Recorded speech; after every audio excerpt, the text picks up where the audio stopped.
মোহনপুর গ্রামের এক কোণে চেতন নামে এক গরিব লোক থাকত। স্ত্রী নিকিতা আর মেয়ে বিনা, তিনজনের ছোট্ট সংসার। দুই বেলা ভাত জোটানোই ছিল তাদের জন্য কঠিন ব্যাপার।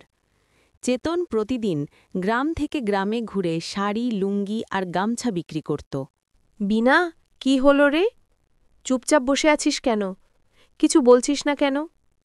ওরে মা, বুড়িমা তোর জন্য এক বাটি মুড়ি এনে দিয়েছে, রান্নাঘরে রাখা আছে, গিয়ে খা মা। মা, আমার মুড়ি খেতে ইচ্ছা করছে না। কেন রে মা, সকাল থেকে কিছুই খাসনি?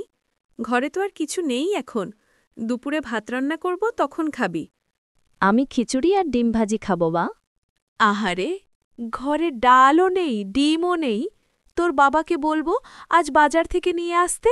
এখন মুড়িটা খা, আমার লক্ষ্মী মেয়ে। নিকিতা, বিপদ! নদীর বাঁধ ভেঙে গেছে, বন্যার পানি এই দিকে আসছে, আর একটু পরেই সবকিছু ভেসে যাবে। হায় ঈশ্বর, এখন কি হবে? ভাবার সময় নেই, এখনই গ্রাম ছাড়তে হবে। আমি সবাইকে খবর দিয়ে আসছি। তুমি সাবধানে যেও, তাড়াতাড়ি ফিরে এসো। হ্যাঁ, আমি আসছি। ততক্ষণে তোমরা তৈরি হও। মা, বাবা আস্তে আস্তে যদি পানি বেড়ে যায়? তোর বাবা এক্ষুনি চলে আসবে শোনা। মা, তাড়াতাড়ি ঘরে চলো, পানি চলে এসেছে। উৎসুকভাবে জানালা দিয়ে তাকিয়ে, মা দেখো, একটা সোনালি রঙের হিলসা মাছ, কত সুন্দর! আমি ধরব? না মা, ধরিস মা, আমি একে পানি ভরা বালতিতে রাখি।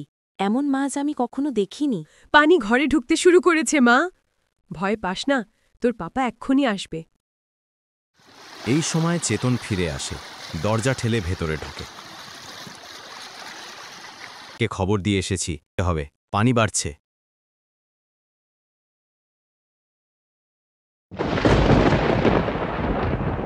বন্যার পানি পুরো গ্রাম ভাসিয়ে দিল। সবাই গ্রাম ছেড়ে চলে গেল, কিন্তু এক বুড়ি মা কোথাও গেলেন না।